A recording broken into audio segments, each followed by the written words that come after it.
하나님 말씀 함께 보겠습니다. 로마서 9장 1절부터 3절 말씀입니다. 자, 함께 보겠습니다. 내가 그리스도 안에서 참말을 하고 거짓말을 아니하노라. 나에게 큰 근심이 있는 것과 마음에 그치지 않는 고통이 있는 것을 내 양심이 성령 안에서 나와 더불어 증언하노니, 나의 형제 곧 고륙의 친척을 위하여 내 자신이 저주를 받아 그리스도에게서 끊어질지라도 원하는 바로라. 아멘. 한 가지 광고를 더 드릴게요.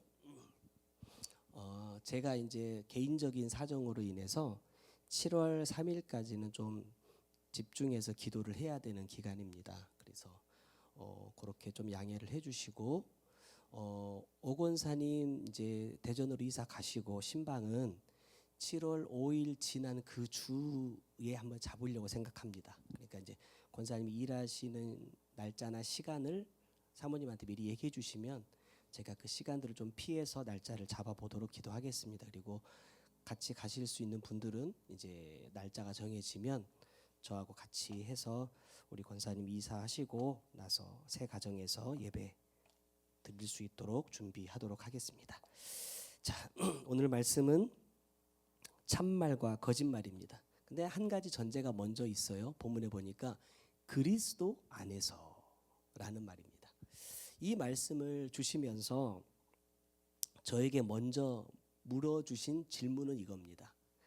너는 사명과 직업을 구별할 수 있느냐는 거예요. 사람들이 이런 표현을 많이 쓰더라고요. 천직. 무슨 말이에요? 하늘로부터 주셨다는 거예요. 내가 지금 일하고 있는 이 일터, 내가 지금 일하고 있는 이 직업을 하나님이 주셨다라는 거예요. 그러니까 이걸 천직으로 삼아서 열심히 해야 된다라는 의미로 사용하는 단어인 것 같습니다. 그렇게 따져보자면 이 교회는 뭐예요? 저에게는요? 천직이죠. 저에게는 교회가 천직입니다. 왜? 저의 영혼 구원을 위해서 하나님께서 허락하신 것이기 때문입니다. 그런데 이어서 주셨던 말씀은 뭐냐면, 이 교회를 통하여 네가 하고 있는 이 목회가 사명이냐 직업이냐 하는 것을 물으시는 거예요. 나중에 이제 뒤에서도 조금 언급하겠지만, 하나님의 사명이라는 것은 제가 우연히 그 유튜브에서 기독교 무슨 그 다큐멘터리 같은 영상을 하나 봤는데, 전주에 계신 어떤 목사님이시더라고요. 그런데 사고를 당하셨는지 이제 질병 때문인지 쓰러지셔가지고 말도 못하고 걷지도 못하고, 사모님이 혼자서 이제 그 교회를 이제 돌보시고, 목사님은 병원에서 몇 년 동안 쓰러져 있고, 막 이제 그런 교회인데 기적처럼 일어나셨어요. 그래가지고 다리도 이제 아직은 온전하게 걷지 못하는데, 그렇게 이제 온전하지 않은 몸을 가지고 이제 막 운동하면서 힘쓰고 애쓰면서 또 그 몸으로 또 말씀을 또 전하시는 거예요. 근데 성도들이 없어요.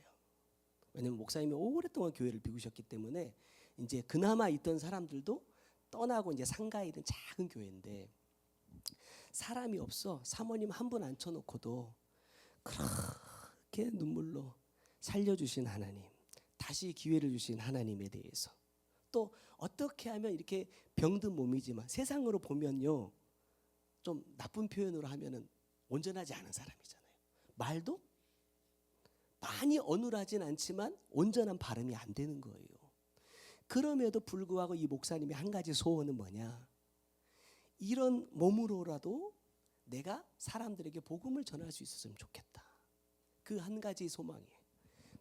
날마다 교회 와서 강대상 앞에 앉아 기도하고, 나머지 시간에 운동하고, 또 다른 시간에 말씀 보고, 이것들을 계속해서 반복해서 하면서 한 가지 소원이 그거예요. 나 같은 사람을 통해서라도 하나님의 뜻을 전할 수 있었으면 좋겠다. 한 사람에게라도 복음을 전할 수 있었으면 좋겠다. 이런 소원을 갖고 계시더라고요. 가만히 그분을 보면서 저 자신을 한번 돌아봤습니다. 세상의 기준으로 보면 실패한 사람입니다. 그죠? 성도가 한 명이 없어요. 교회는 있는데 성도가 한 명도 없는 목사 성공이에요, 실패예요? 실패잖아요. 말씀을 열심히 준비했는데 들을 사람이라고는 사모님밖에 없어. 얼마나 많은 사람들이 그분을 보면서 안타까워하고 마음 아파하고 슬퍼하고 애통하겠습니까? 그런데 제 마음은 그래요. 어쩌면 주님이 정말로 나 같은 하나님께서 맡겨주신 이 교회가 천직으로 사명으로 알고 사는 사람들에게 원하는 한결같은 마음이 뭐예요? 바로 그거라는 거예요. 사람이 있냐 없냐가 중요한 게 아니고 얼마만큼 내 설교를 사람들이 들어주느냐 인정해 주느냐가 중요한 게 아니고 지금 내가 하나님께서 원하시는 그 일을 행하고 있느냐 하는 것이 진짜 중요하고 그 마음이 없다면 나는 목사지만 목회를 하고 있지만 제가 하고 있는 이 일은요 사명이 아니라 뭐가 된다? 직업이 된다는 겁니다. 먹고 살기 위한 것이니까요. 그래서 적어도 우리는 내가 행하고 있는 모든 일들을 통해서라도 과연 나를 향하신 아버지의 뜻이 무엇인가 라는 것을 생각하면서 돌아보는 저와 여러분이 꼭 되셨으면 좋겠습니다. 그래서 내가 행하는 모든 것에 물론 직업이 나쁜 것은 아니지만 그래도 우리는 믿는 사람들이니까 내가 일하는 그 일터가 내 사업장이 직업을 위한 먹고 살기 위한 수단이 되지 않고 하나님의 뜻을 이루기 위한 그러한 장소가 되었으면 좋겠다. 그런 마음이 듭니다. 여러분 우리가 아는 것처럼 바울은요 이방인의 사도로 부름을 받았습니다. 그러다 보니까 바울이 선교 여행을 떠나는데 도울 사람이 없었어요. 그래서 어떻게 합니까? 스스로 일을 하면서 자기의 그 활동비를 충당을 했어요. 천막 짓는 일을 하고 요즘에 보니까 젊은 목사님들이 이중직이라 해가지고 자기들이 목회 외에 다른 일을 할 수 있도록 허락을 해달라. 왜냐하면 교단의 헌법에 보면 목사는요 이중직이 허락이 안 됩니다. 목회 외에 다른 걸 하면 안 돼요. 근데 실상은 보면 되게 많은 걸 하시거든요. 제가 아시는 저기 아중리에 목회하시는 어떤 목사님도 보면 포크레인 운전하세요. 그래서 주말에는 교회 와가지고 목회하시고 주중에는 나가서 이제 그 자기 그 장비 가지고 일을 하시고 또 제가 아는 어떤 분은 전주에 교회가 있는데 서울에서 그 청소 용역하는 회사를 또 운영하시는 사장님이세요. 그래서 주중에는 서울 경기에서 청소 용역하는 그 회사를 운영하시는 CEO이시고 주말에는 내려와서 목회를 하십니다. 그런 분들이 있어요. 근데 요즘 이제 젊은 목사님들이 그렇다는 거예요. 왜냐하면 목회가 되게 힘들거든요.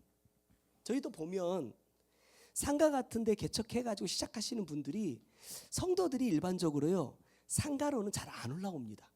왜? 여러 가지 이유가 있겠지만 요즘 사람들 특징이 뭐냐면 간섭하는 게 그렇게 좋지 않아. 너무 신경 써주는 게 부담스럽거든요. 근데 이런 작은 교회 가면 사람이 많지 않으니까 한 사람만 들고 나도 금방 티가 나잖아요. 그러니까 엄청 신경을 쓴단 말이에요. 그러니까 큰 교회 가요. 왜? 내가 왔는지 갔는지 모르는 교회.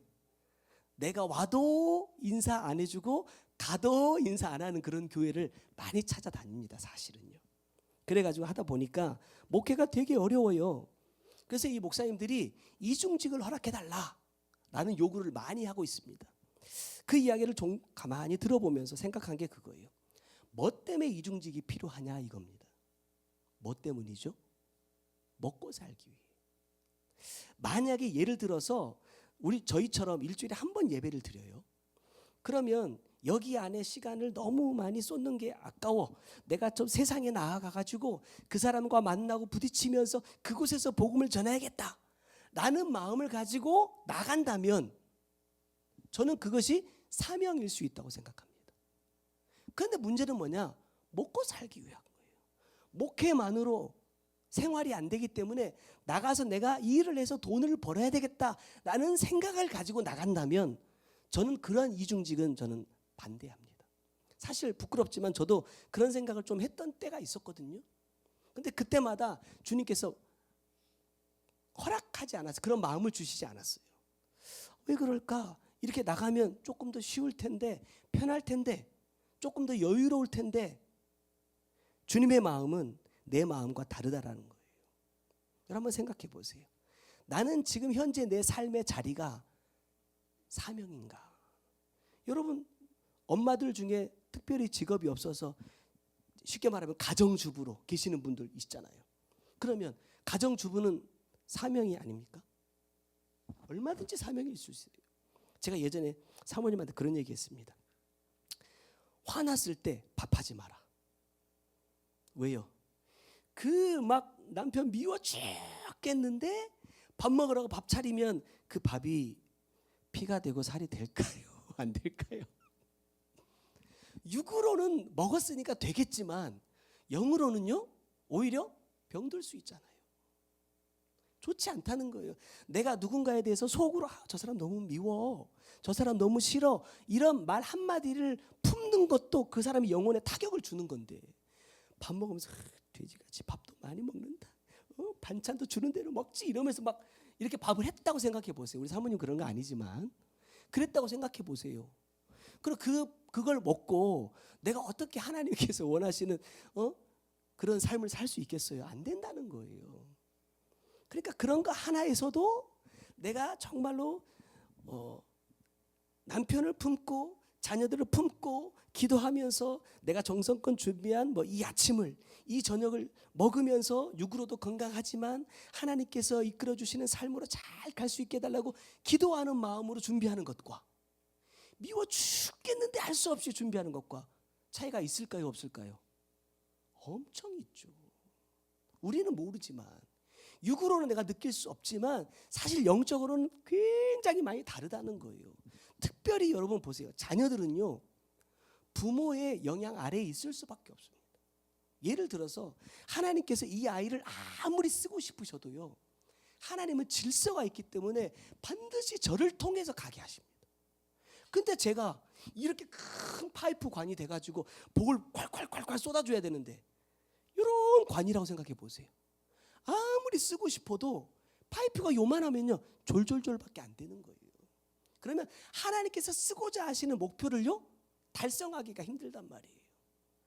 그렇게 생각한다면 부모가 아이들을 정말 축복하고 정말 하나님께서 이들을 이끌어 주시기를 원하는 마음으로 기도하는 것과 너는 왜 맨날 이러냐 라고 하는 것이 차이가 있겠는가 없겠는가 생각해 보시라는 거예요. 똑같은 겁니다.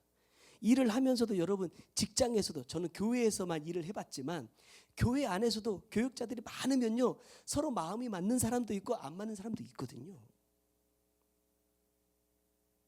누구는 더 좋아하고 누구는 덜 좋아하고 또 때로는 미워하고, 여러분 이런 마음을 가지고서는요 하나가 절대 될 수 없어요. 제가 이번에 너무 궁금한 것 한 가지가 있어가지고 살짝 여쭸어요. 저에게 주시는 명령이 뭐냐면 부드럽게 설교하라는 거예요. 제가 싸나워요? 부드럽게 설교하라는 거예요. 그래서 제가 요즘 소리 많이 안 지르잖아요. 저는 이렇게 조근조근 나긋나긋하게 설교하는 것이 부드러운 거라 생각했거든요. 근데 아닌 것 같아. 뭔가 더 있는 것 같아. 그래서 제가 여쭸어요.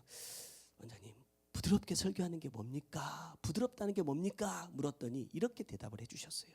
목사님, 자식도 그렇지만 성도들도 더 좋아하는 사람이 있고 덜 좋아하는 사람이 있죠. 그러시더라고요. 예, 그러면 안 됩니다. 모든 사람을 똑같은 마음으로 사랑하는 것, 그것이 뭐냐? 부드러운 마음이라는 거예요. 그러니까 말만 부드럽게 해서는 안 되고 내 마음으로도 미워하는 사람이 있으면 안 돼. 조금 마음이 먼 사람이 있으면 안 돼. 모두 다 똑같이 주님의 마음으로 사랑할 수 있을 때, 그때 비로소 제가 나누는 설교가 어떤 설교다? 부드러운 설교가 된대요. 여러분 부드러운 설교할 수 있도록 기도 좀 해주세요. 내 말만 부드럽지 않고 제 마음이 부드러워질 수 있도록 기도를 좀 해주시면 좋겠습니다. 그래서 저와 여러분이 어디에 있든지 무엇을 하든지 그것이 직업으로 끝나버리지 않고 반드시 하나님께서 맡겨주신 사명이 될 수 있기를 주님의 이름으로 부탁을 드립니다. 자, 그렇게 되려면 첫 번째 뭐냐? 참말을 하고 그랬습니다. 자, 참말은요 진실되다, 참되다 이런 의미가 있습니다. 그런데 이보다 더 중요한 말이 뭐냐면 올려주세요. 이 성경에 말하는 참말은요 무의식 중에 무심코 튀어나오는 말을 의미해요. 자, 무슨 뜻입니까? 우리가 예전에 받았던 말씀으로 이렇게 설명을 해보자면요, 사람은 내 안에 있는 것이 뭐한다? 나온다는 거예요. 내가 참된 것을 쌓아놓은 사람은 참된 말이 나와. 거짓된 것을 쌓은 사람은 거짓말이 나오게 되어 있다는 거예요. 그런데 이게 평상시는 안 나타나요. 안 드러나. 여유가 있다 보니까 내가 저 사람한테 이렇게 듣기 좋게 말해야지, 저 사람하고 친해져야지 하면 뭐예요? 좋은 말을 해요. 듣기 좋은 말 칭찬해줘요. 그런데 갑작스럽게 나오다 보면, 저도 설교하다가 한 번씩 사투리가, 전라남도 사투리가 나올 때가 있죠. 예, 저도 모르게 약간 이제 흥분했다 싶을 때 내 어릴 때 내 안에 있던 이 말들이 무심코 튀어나와 버려요. 이게 뭐냐? 참말이라는 거예요. 그것이 뭐냐면 진짜 내 안에 있는 말입니다. 여러분의 목소리가 어떤지 정확하게 아세요? 아는 사람이 별로 없어요. 왜냐하면 나가서 돌아서 들어오거든요. 제가 처음에 설교를 녹음하고 딱 들었는데 깜짝 놀랐어요. 왜? 내가 알던 내 목소리가 아니거든요. 궁금하시면 녹음을 한번 해보세요. 그러면 아, 이게 진짜 내 목소리구나. 또 어디? 배 어딘가를 딱 눌렀을 때 웃음소리가 허허 이렇게 나올 때 이게 진짜 자기 목소리래요. 근데 모르고 살아요. 뭐가 나의 진짜 목소리인지, 뭐가 하나님께서 나에게 진정으로 원하시는 삶인지 사실 우리가 신앙생활을 하고 있지만 모르면서 지나가는 경우들이 되게 많다는 거예요. 그러니까 말씀을 계속해서 새로운 어떤 말씀을 막 듣고 싶어하고 추구하고 따라가는 것도 중요하지만 이번 성회를 마치면서 그런 생각을 했어요. 아, 제일 좋은 건 뭐냐? 반복이다. 반복. 가장 기본적이다. 아이고 난 저건 100번도 들었어. 그거 1000번도 들었어. 그러면 100번 들었던 그 말씀, 1000번 들었던 그 말씀이 내 안에서 참말로 나오고 있냐 이 말이에요. 내 삶에서 행동으로 보여지고 있냐 이 말이에요. 안 보여지고 있다고 한다면 100번, 1000번이 아니라 10,000번, 10만 번이라도 뭐예요? 들어야 된다는 거예요. 뭐가 될 때까지? 내 것이 될 때까지. 내 안에서 이것이 참 말이 되어서 무의식 중에라도 사람을 상처 주고 아프게 하는 말이 아니라 살리는 말이 나올 수 있도록. 지난주에 성회 끝나고 우림이랑 저랑 좀 감정적으로 좀 이제 불편했습니다. 여러분 이해되세요? 이해가 안 되지만 저희 굉장히 이게 영적인 줄다리기가 심합니다. 근데 어떤 분하고 대화를 하는데 엄청 말을 조곤조곤 잘하는 거예요. 그래서 아니 평상시에 아빠한테는 그렇게 말 안 하는데 왜 저분하고 대화할 때는 너 그렇게 말을 예쁘게 조리 있게 잘하냐 하거든요. 그분이 저한테 이렇게 얘기해요. 아빠가 말하는 스타일대로 답을 하고, 그죠? 다른 사람이 우리에게 말하는 스타일대로 답을 해요. 그럼 내가 착하고 조곤조곤한 말 듣고 싶으면 어떻게 해야 돼요? 나도 착하고 조곤조곤하게 말하는 거야. 야, 또 휴대폰 하냐? 또 게임하냐? 이게 아니라 우리 마 게임이 그렇게 좋아? 그래서 못 놓는 거야? 아니 그렇게 얘기를 하시더라고요. 하나님이 우리 미한테 원하는 게 이게 있는데 우리 마 이렇게 하면 더 좋지 않겠어? 나는 속이 터져. 그런 말을 못 하겠어. 근데 그걸 그렇게 조곤조곤 얘기하니까 대답을 하는 거예요. 그만해야죠. 줄여야죠. 공부해야죠. 이러면서 조곤조곤 대답을 하는 거예요. 맞다. 뭐예요? 내가 그렇게 말하면서, 나는 그렇게 말하지 않으면서 저 사람에게서 그런 답이 오기를 기대하는 것은 잘못된 거예요. 내가 원하는 답의 스타일대로 말하면 그런 답이 돌아오더라는 거예요. 제가 참 깨달았습니다. 아, 이게 뭐예요? 참말이다, 참말. 이 참말을 하기 위해서요, 얼마나 내 안에 이 올라오는 것들을 참아야 되고 눌러야 되고 견뎌야 되는지 몰라요. 왜? 살려야 되니까. 여러분 이제 10살이지만 얘는 천국 안 가도 됩니까? 살아야 돼. 얘도 살아야 되잖아요. 그러면 부모 입장에서 정말 이 아이를 살릴 수 있는 말을 해야 되고 이 아이가 살 수 있는 길을 제시해야 되는데 다른 부모들하고 똑같이 애를 대하고 있더라는 거예요. 그러면 다르겠습니까? 야, 하나님이 너 이름 우림이라고 지어줬으니까 말씀대로 살아야지. 야, 그 말씀 이름의 뜻이 빛인데 세상이 빛이 돼야지. 애기한테 세상이 빛이 되라고 강요할 게 아니라 아버지가 세상의 빛의 삶을 살면 자식은요 따라올 것 아닙니까? 아, 저렇게 살아야 되는구나. 저렇게 사니까 하나님께서 함께 하시는구나, 이끌어 주시는구나 보고 따라오게 될 것 아닙니까? 근데 보여주는 건 없으면서 말만 하면 못 따라온다 이 말이에요. 그래서 주님 어떻게 하셨어요? 아무리 선지자들을 보내고 막 구름 속에서 막 음성을 말씀하셔도요 못 따라가더라고요. 그런 방법으로는 못 따라가더라고. 그래서 어떻게 합니까?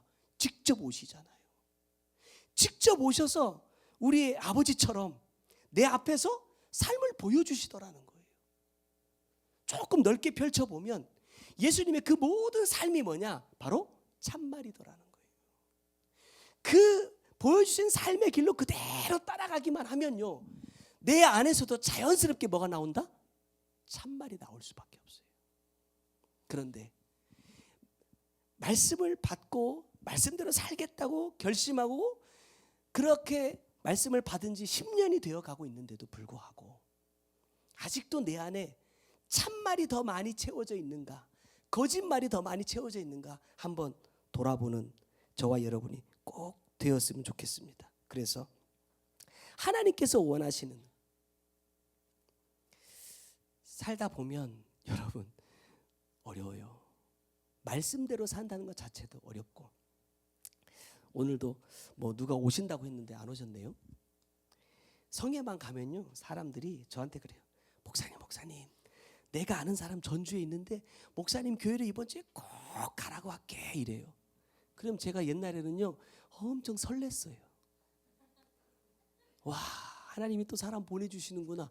아니면 다른 교회로는 잘 가거든요. 근데 우리 교회로는 한 사람도 안 와. 왜 그럴까요? 뭐가 문제예요? 내가 문제죠. 왜 보내주신다고 했던 사람들이 안 올까? 내 말은 다른 사람 말은 안 들어도 자기 말은 꼭 듣는데 근데 꼭 안 듣고 안 오더라고. 뭐가 문제예요? 내가 문제다. 왜? 감당할 수 있어야죠. 하나님이 더 안 부어주고 싶은 하나님이 어디 계시겠어요?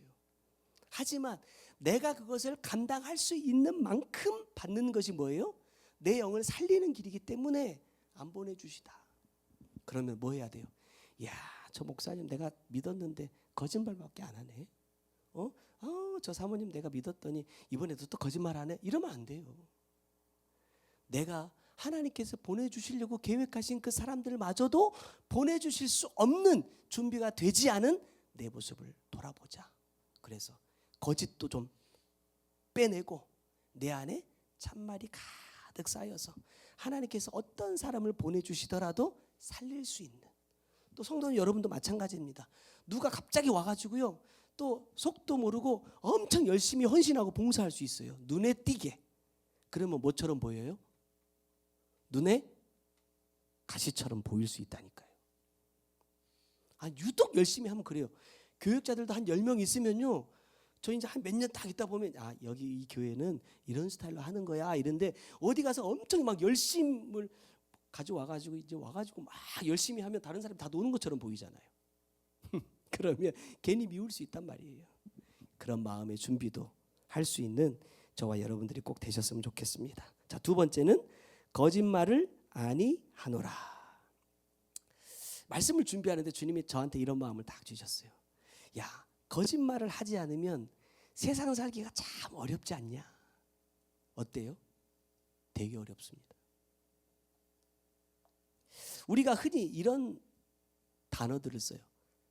하얀 거짓말, 착한 거짓말. 그게 뭐예요? 그건 거짓말이 아니에요? 그런 거짓말 예수 믿는 사람들 해도 돼요? 안 해도 돼요? 예를 들면 이렇습니다. 부모님이 계신데 자녀가 먼저 세상을 떠났어.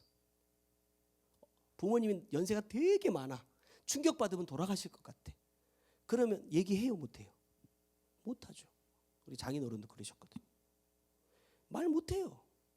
왜? 충격받아서 부모님도 돌아가시면 큰일이니까. 근데 주님께서 그런 마음을 주십니다.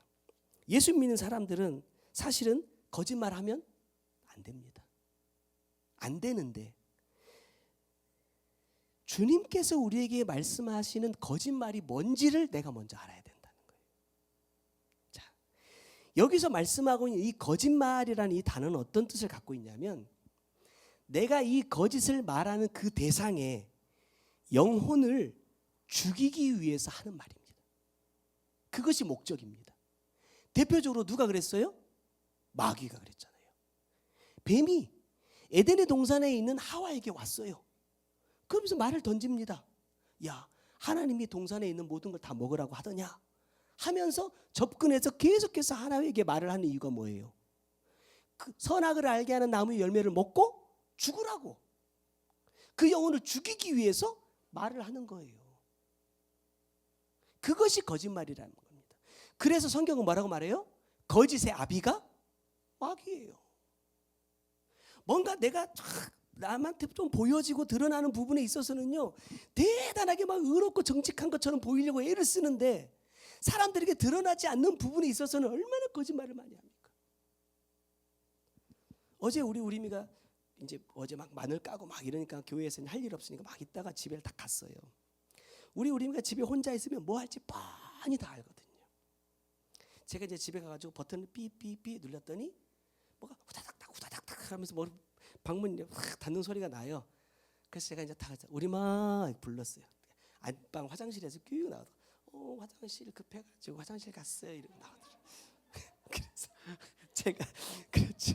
우리마 아빠는 다 알아. 왜? 모니터만 만져봐도 뜨끈뜨끈하거든. 그러니까 괜찮으니까 거짓말하지 말고 사실대로 얘기해. 왜? 뻔히 아니까. 네가 집에서 혼자 심심한데 뭐 하겠어? 컴퓨터 하겠지. 뭐 하겠어? 뭐 휴대폰 보고 있겠지. 근데 거짓말은 하지 마. 그건 죄니까. 제가 이제 그렇게 얘기를 한 적이 있거든요. 아이도 그렇지만 저도 하나님 앞에서 그렇게 거짓될 때가 많아요. 내 속은 막 지금 막 화가 나고 막 문제 때문에 막 이랬는데도 뭐 설교할 때 센터에 가서는 안 그런 것처럼 한단 말이에요. 그 주님의 내 심령을 보시는 주님의 입장에서는 얼마나 그게 답답하시겠냐 이 말입니다. 그런 거짓말을 하지 않으려고 애를 써야 되는데 그런 거짓말들은 너무나 쉽게 하면서 보여지는 것만. 그러니까 하나님께서 아담과 여자에게 오셔가지고 그 사람들의 거짓말에 대해서 질문하실 때 뭐예요? 변명하잖아요. 핑계대잖아요. 다른 사람에게 탓을 돌리잖아요. 그게 뭡니까? 회복할 수 있는 기회, 다시 에덴의 동산에서 살 수 있는 기회를 놓쳐버리는 거예요. 하나님이 우리 죄를 모르셔가지고 묻지 않는 게 아니더라는 거예요. 저는 이번에 마지막 날 박 목사님 통해서 주신 말씀 받으면서 깨달은 게 그겁니다. 아, 내 생각 속에 마음 속에 숨어 있는 죄가 있다 이 말입니다. 적시고 말씀하셨는데 우리가 교회에 와가지고 함께 말씀을 나누면서 적셔집니다. 근데 뭐만 적셔요? 교회 안에서 아무리 크고 은혜로운 말씀을 들어도 사실은요 겉만 적시는 겁니다. 진짜 내 내면은 뭐예요? 내 삶의 자리에서 적시는 거거든요. 그래서 그 늦은 비를 설명해 주시면서 뭐라고 말씀하셨느냐, 내 내면까지 완전히 젖게 하는 비가 바로 늦은 비다라는 거예요. 근데 우리 교회에서는요 이런 예배의 시간에는 늦은 비가 오지 않아요. 그냥 우리의 겉을 이제 적시기 시작하는 비라는 겁니다. 제가 예전에 그런 간증 드렸을 거예요. 하나님께서 천국에 저의 집의 터를 딱 보여주시는데 제가 그랬잖아요. 폐허예요, 폐허. 벽돌 하나도 위에 안 쌓여 있어. 그냥 그 땅 자리만 있는 거예요. 그래서 주님, 저도 집에 이 땅에다가 저도 집 좀 짓게 해주세요. 그랬더니 주님께서 보여주신 건 뭐냐면 그 땅의 겉도 하도 폐허지만 그 땅의 깊숙한 곳이요 기초를 박을 수 없는 상태인 거예요. 기초를 해야 집을 올릴 것 아닙니까? 기초를 박을 수가 없는 상태라는 거예요. 그럼 어떻게 해야 돼요? 다 긁어 파내야죠. 파내고 시멘트를 붓든지 철근을 공구리를 치든지 해야 된다 말입니다.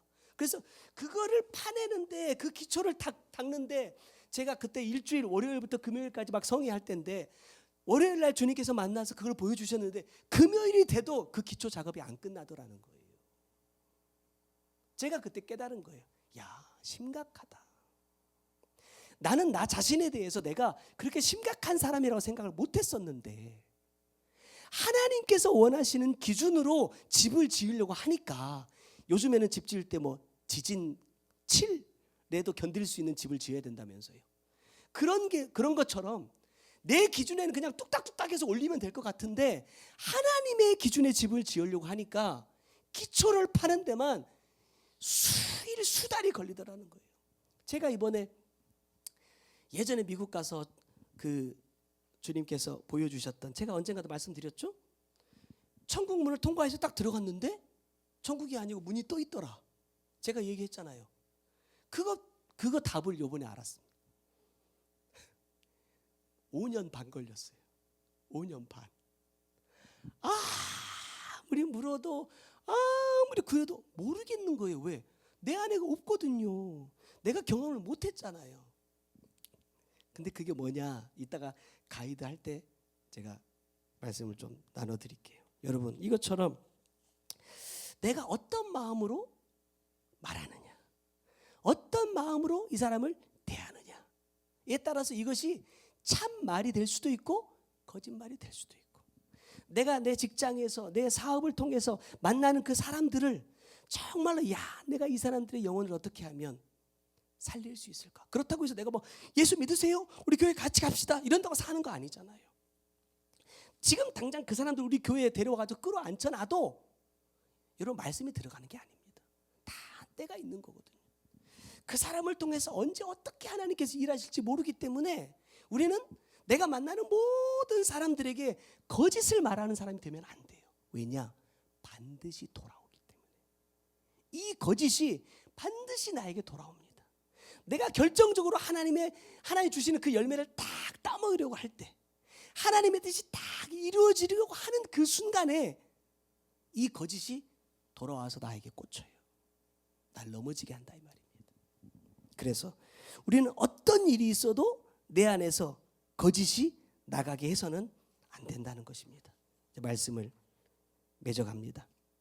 1절 말씀 보세요. 자, 1절에 이렇게 말합니다. 내 양심이 성령 안에서 나와 더불어 증언하노니 그랬어요. 자, 이 말씀 좀 쉽게 풀어보면 양심이 건강한 사람은 참말과 거짓말을 분별할 수 있다는 겁니다. 조금 더 깊이 생각해 보면 양심이 건강하다라는 것은 뭐냐면 성령 안에 있다는 거예요. 성령 안에 있다는 건 뭐냐? 성령님께서 원하시는 열매를 맺는 삶을 살고 있다는 겁니다. 내가 성령님이 원하시는 그 열매를 맺는 삶을 살고 있는 사람은 무엇이 참말이고 무엇이 거짓말인지를 분별할 수 있다는 거예요. 심지어는 이렇습니다. 저 사람이 나를 속이려고, 나를 넘어뜨리려고 거짓말로 다가와도요, 알면서도 뭐예요? 속습니다. 뭐 하기 위해서? 나를 통해서 참말이 나가게 하기 위해서. 지금 당장은 그 사람이 깨달을 수 없지만 내가 그것을 알면서도 받아주고 내가 그 영혼을 위해서 참말을 한 것을 통해서 하나님께서 어떻게 일하실지 모른다는 거예요.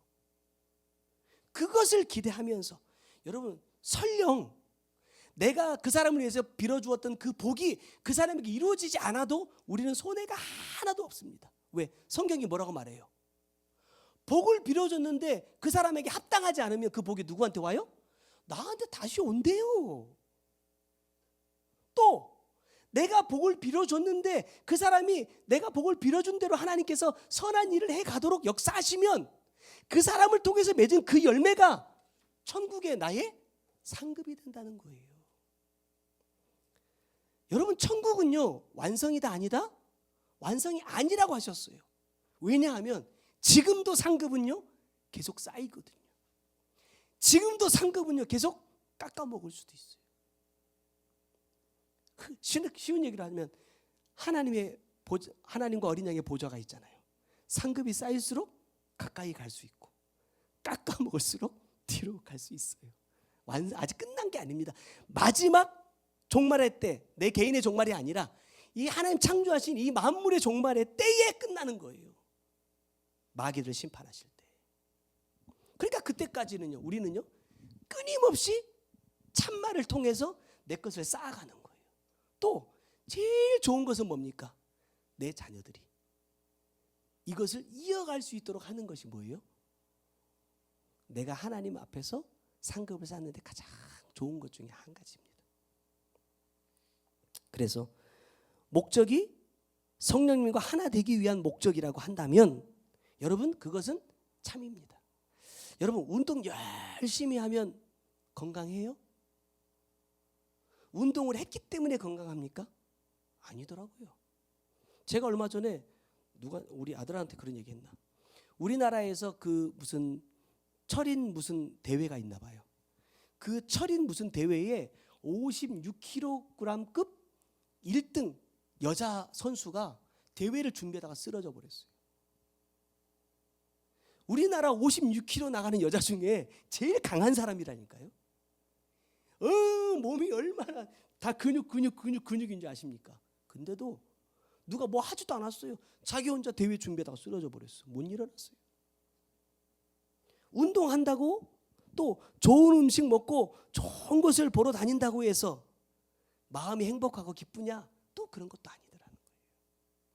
우리는 그런 것으로 만족하게끔 창조되질 않았어요. 성회를 막 미국으로 다니고 막 태국 다니고 이러면서 처음에는 그랬거든요. 야, 미국 갔으니까 그 산타 마리아에서 조금만 가면 저는 지금도 가고 싶어요. 요세미티 국립공원이라고. 진짜 자연이 어마어마하게 예쁜 그런 공원이 있거든요. 안 가요. 미국의 이 서해안 서부 따라서 이 있는 해변 중에 되게 유명한 그 해변이 피스모 비치라고 거기가 산타 마리아 옆에 있거든요. 안 가요. 태국 가면 뭐 푸켓도 있고 뭐도 있고 뭐도 있잖아요. 한 번도 안 가요.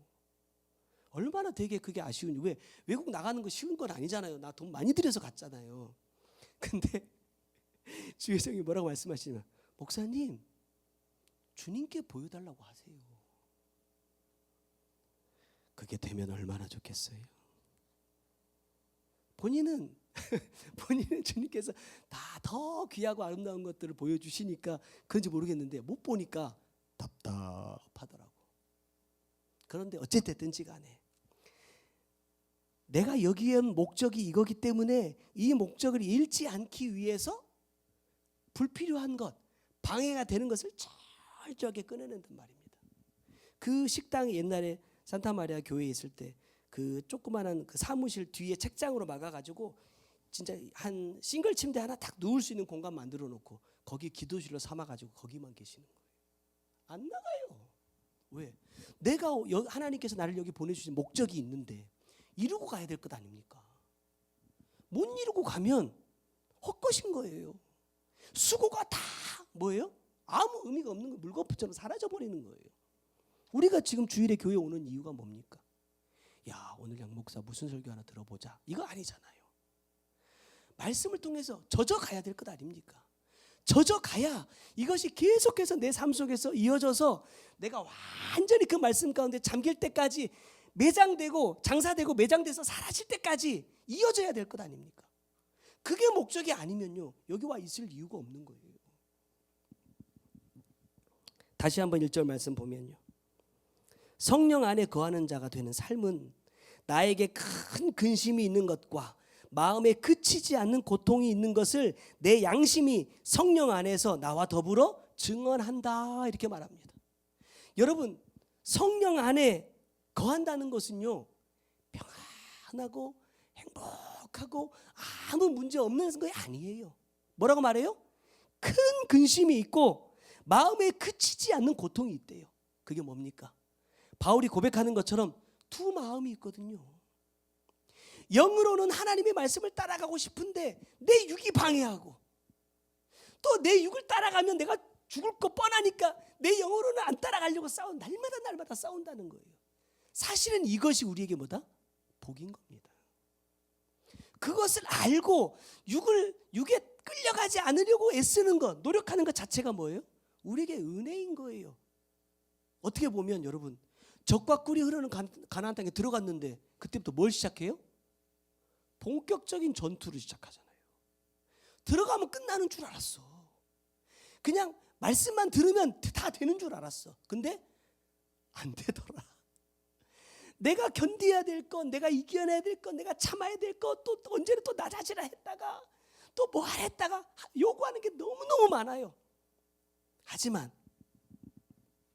내 안에 있는 그 근심과 고통들과 함께 행하면서 내가 내 안에 있는 거짓들을 하나하나 제거해 가고 내 안에 참된 것으로 채워가다 보면 어때요?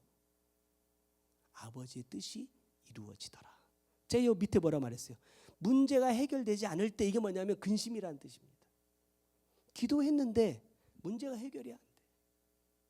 말씀대로 살았는데도 계속 문제가 겹쳐. 그러니까 근심하는 거예요. 그러더라도 그 안에도 뭐가 있다? 하나님의 뜻이 있다는 거예요. 고통도 마찬가지입니다. 고통은 무슨 뜻이냐? 내려간다는 뜻입니다. 더 낮은 곳으로 내려가서 우리가 익히 들었던 말씀대로 뭐예요? 나보다 남을 낮게 여기자. 이번에 성례를 마치고 결론적으로 하나님께서 가장 기뻐하시는 게 뭡니까? 내가 죽고 다른 사람을 살리는 거더라. 다른 것이 없더라는 거예요. 하나님이 가장 기뻐하시는 것은, 성령님께서 가장 나와 함께 하시면서 맺기 원하시는 열매는 뭐예요? 내가 죽고 너를 살리는 거다. 이제 말씀을 진짜로 맺겠습니다. 내 혼자 안 되더라, 못하더라. 그래서 성령 안에 있어야 되는데 주님이 나와 함께 하시면 뭐라고요? 할 수 있다 라는 것을 여러분 믿으시고, 여러분 처음부터 완벽하게 막 다 해내려고 애쓰실 필요 없습니다. 이번에 우리 딸이 이제 고등학교 들어가서 막 시험 기간 겹치고 이러니까 막 성회도 못 가고 막 그래서 되게 좀 처음에 좀 안타까웠거든요. 같이 가면 좋을 텐데 이랬는데, 이번에 이제 제가 깨달은 게 그겁니다. 때가 되면 다 하실 텐데 뭘 미리 걱정하냐 이 말이에요. 때가 되면 하나님께 또 기회를 주시고 또 이렇게 다 이끌어 주실 텐데 뭐 지금 그 상황 가지고 되네 안 되네 내가 혼자 걱정하고 있을 필요가 없다. 맡겨드리고 나만 성령 안에서 온전히 행하면 하나님께서 다 이루어 주신다. 그래서 저와 여러분의 안에 있는 거짓말을 버리고 참말을 하는 사람으로 살아가기를 주님의 이름으로 축원합니다. 기도하겠습니다. 사랑하는 주님, 감사합니다. 귀하고 복된 은혜가 우리 가운데 끝없이 부어집니다. 하나님, 때로는 깨닫지 못했습니다. 때로는 알지 못했습니다. 그것이 하나님의 은혜인지 하나님 감사하지도 못했습니다. 그러나 다시 이 말씀 앞에 깨닫고 주님 앞에 고백합니다. 나에게 주신 모든 환경이 나를 여기까지 이끌어 오시기 위한 하나님의 큰 은혜였음을 다시 고백하면서, 하나님, 이제는 내가 거짓말이 아니라 참말을 하는 사람, 내가 영혼을 죽이는 사람이 아니라 살리는 자로 살아가기를 원하오니 주님 우리 가운데 그러한 은혜도 허락하여 주시고 그러한 환경 속에서도 내가 주님 놓치지 않고 끝까지 참된 것을 내 안에 채워가는 믿음의 사람이 꼭 될 수 있도록 주님 역사하여 주옵소서. 귀한 예물들 주님 앞에 올려드렸습니다. 주님 받으시고 하나님 어떠한 마음으로 주님 앞에 올려드렸는지 주님은 아시오니 그들의 필요에 따라 하나님 위로하시고 채워주시고 함께하여 주옵소서.